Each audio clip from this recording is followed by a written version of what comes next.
Hello and welcome to Investors Hangout. This weekly interaction to help you learn and understand savings and investment issues is brought to you by Aditya Birla Sun Life Mutual Fund and Value Research. Now, one question I often hear people ask is, which is the best mutual fund? And with hundreds of options available out there, the choice is quite difficult. So in today's episode, we'll tell you which is the best mutual fund to help you achieve your goals. Stay tuned.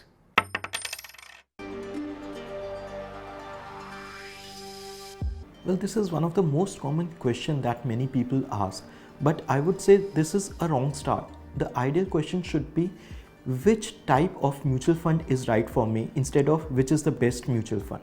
Best mutual fund is a very relative term and it need not necessarily be the same for everyone. Simply because a fund is the best one for your friend or a relative need not be the one which is the most suitable or the best one for you. Let us understand this with the help of an example. Let's say you are going to buy a new car. What would be your approach? Would you simply buy a car which has been tagged by anyone as the best car? Certainly no, right? You would be first analyzing what's your daily running, how much kilometers are you likely to drive every day, what's the fuel efficiency of the car, and what are the safety parameters. Will you be driving within the city or will you be going frequently to outstation road trips?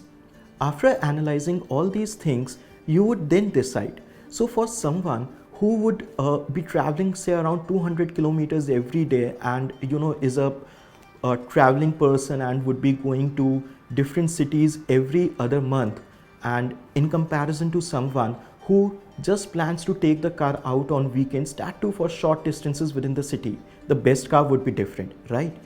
Likewise, the best mutual fund would be different depending on what your purpose is, for what goal are you planning to invest and what's your time horizon, and accordingly the experience you have while investing into market related securities. Well, since we have so many mutual fund schemes and different type of funds, the best way to identify the best fund for yourself is to first segregate your goals on the basis of different time horizons. You can segregate them into 4 different buckets basis time horizon and then choose the best category accordingly.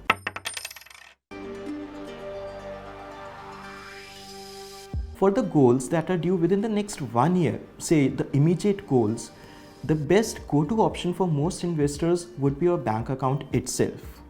The money over there is absolutely safe, though it provides a lower return, but they are guaranteed. And while you are investing for such a short horizon, the main objective should be safety and preservation of your capital instead of getting higher returns. But let's say if you have a higher amount, a huge lump sum, and you want to optimize the returns a bit, then you can go for a liquid fund. While choosing a liquid fund, you should consider the exit load and the expense ratio. Well, liquid funds have an exit load if you redeem the money within the first 7 days. After that, you can redeem it without any exit load. Likewise, every fund has an expense ratio. In case of liquid funds, lower the better. So do consider that while choosing a liquid fund.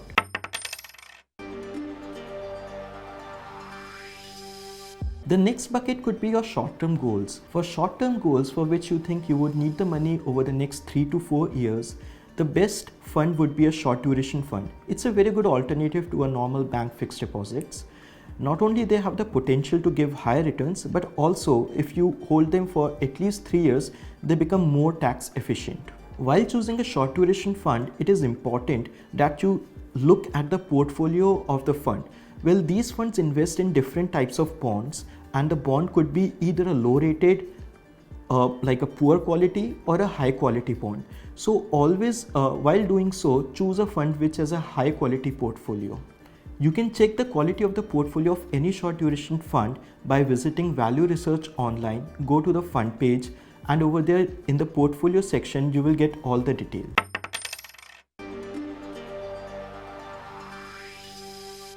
Now comes the third bucket, which can be for your medium term goals.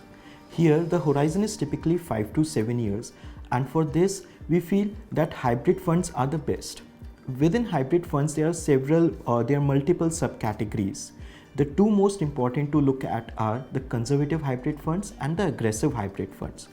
Well, what hybrid funds do is they invest in a combination of equity and fixed income. So equity helps you get higher returns over the long term, and fixed income protects you from the market falls. If you are an extremely risk-averse investor, then you can opt for a conservative hybrid fund. These funds invest about 25% into equities and the rest in fixed income. On the other hand, if you are a person who would not mind to take a little bit of extra risk, then the aggressive hybrid funds are the option for you.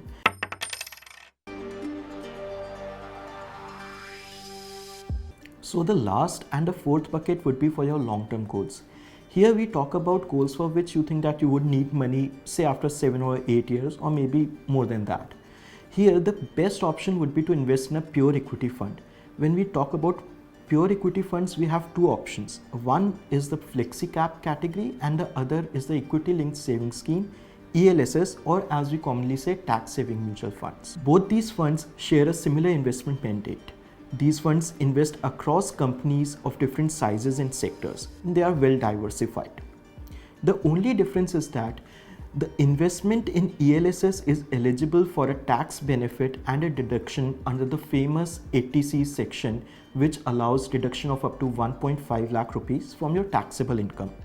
And because of the same reason, any investment made in such a fund has a mandatory lock-in period for 3 years.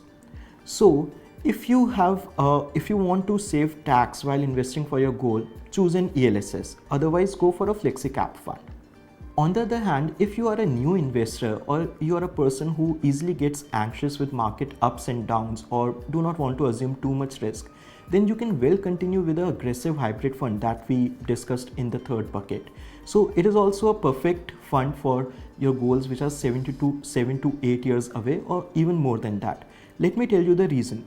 So these funds invest the major portion, that is around 75% in equities, which help you get inflation adjusted returns over the long term.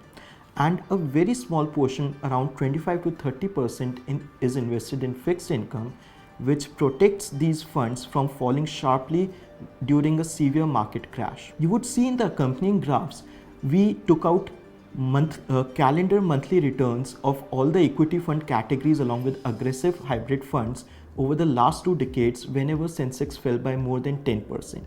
Aggressive hybrid funds fell the least. And also, when we look at the long-term returns over the 7-year, 10-year or a 15-year period, they aren't as low as fixed income funds. They are reasonably good. So remember, the best mutual fund for you would be a different one from others, and to find that, first analyze what exactly is your goal and when would you need the money and what's your experience in the market. Basis that, identify the bucket in which it falls in and choose the right type of fund accordingly. Well, that's it we have for you in this episode. Keep watching this space for more information. If you like the show, do subscribe to our YouTube channel. Take care. Bye for now.